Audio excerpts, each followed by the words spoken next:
Some of these books were burned, some of them were banned, some of them were printed once and then vanished for decades.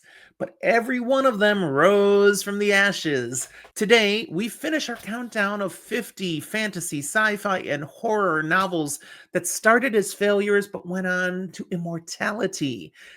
10 last extraordinary tales that may surprise you.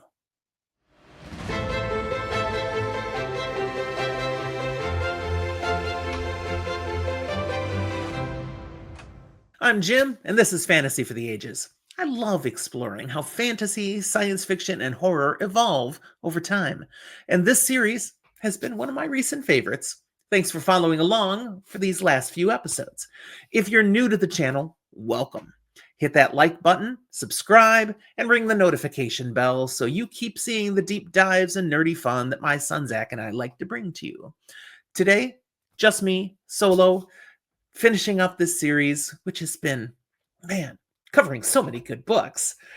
As always, a massive thank you to our Patreon supporters. You make it possible for me to share my love with the world, and for Zach when he can ever find time to join us on the channel. If you'd like to check out our Patreon page and see what perks could be yours, the link is down in the show notes. So, I've given you 40 books already. Today, the final 10.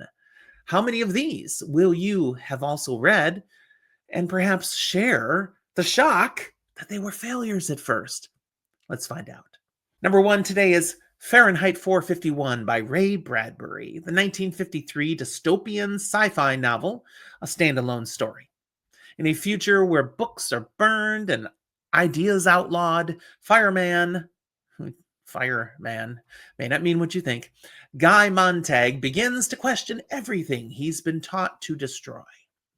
Though respected critically from the get-go, its initial sales and cultural footprint were small. Its later rise came through being added to school curricula, film adaptations, and the enduring symbolism in the prose. Number 2 today is 1984, George Orwell's dystopian fiction novel of 1949, a standalone story. Winston Smith battles totalitarian control in a world where truth is rewritten daily and even thought is criminal. On release, this was seen as too bleak and too political, but it grew slowly until the Cold War and later decades made it prophetic and perennially relevant. Our third novel today is The Color Out of Space by H.P. Lovecraft, a 1927 cosmic horror sci-fi novel, a standalone. A meteorite infects a New England farm with colorless corruption, consuming life itself. Published in Amazing Stories with minimal attention, it became a template for cosmic horror, later adapted and endlessly reinterpreted. Our fourth one here today just has me shaking my head. How did it get underappreciated? The Martian Chronicles by Ray Bradbury, 1950 science fiction publication, and the first of his Martian Chronicles series. Humanity colonizes Mars, bringing its dreams, sins, and inevitable self-destruction to a new world. Critics didn't know what to make of the tone or structure of this novel, but it became a classic through decades of reprints and adoption by many schools as required reading.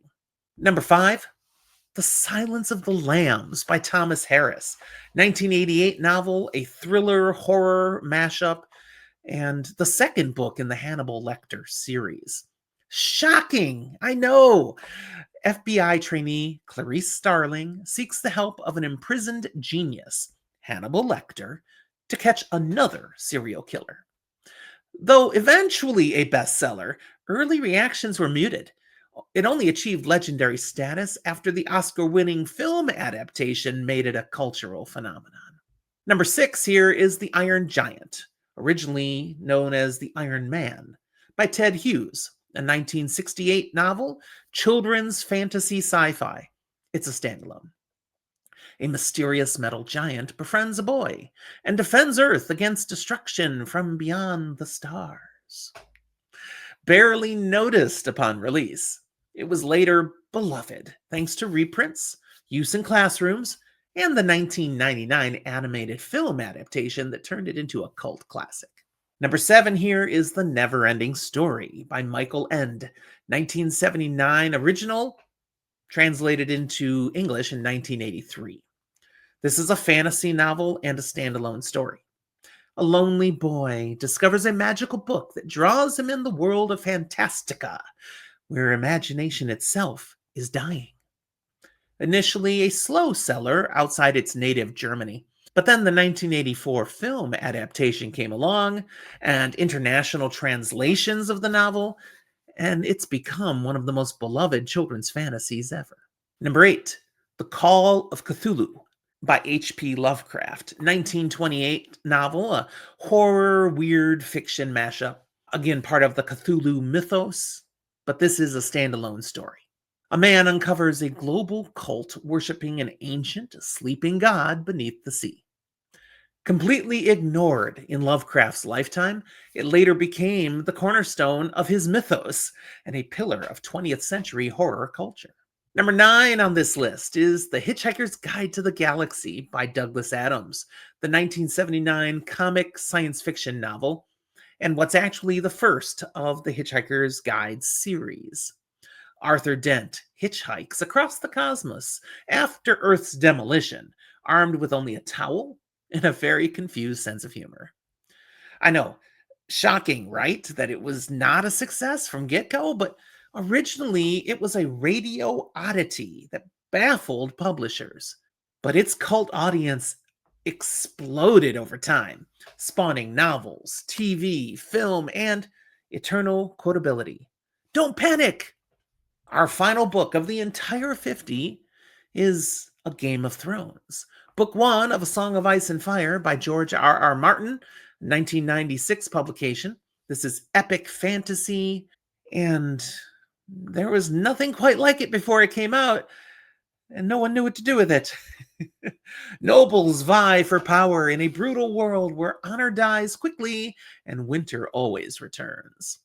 Modest early sales and very niche fantasy appeal hurt it originally, but it ballooned into a global phenomenon years later, thanks to fan dedication and, of course, HBO's iconic adaptation, Game of Thrones. And there it is, 50 books that remind us failure is not always final.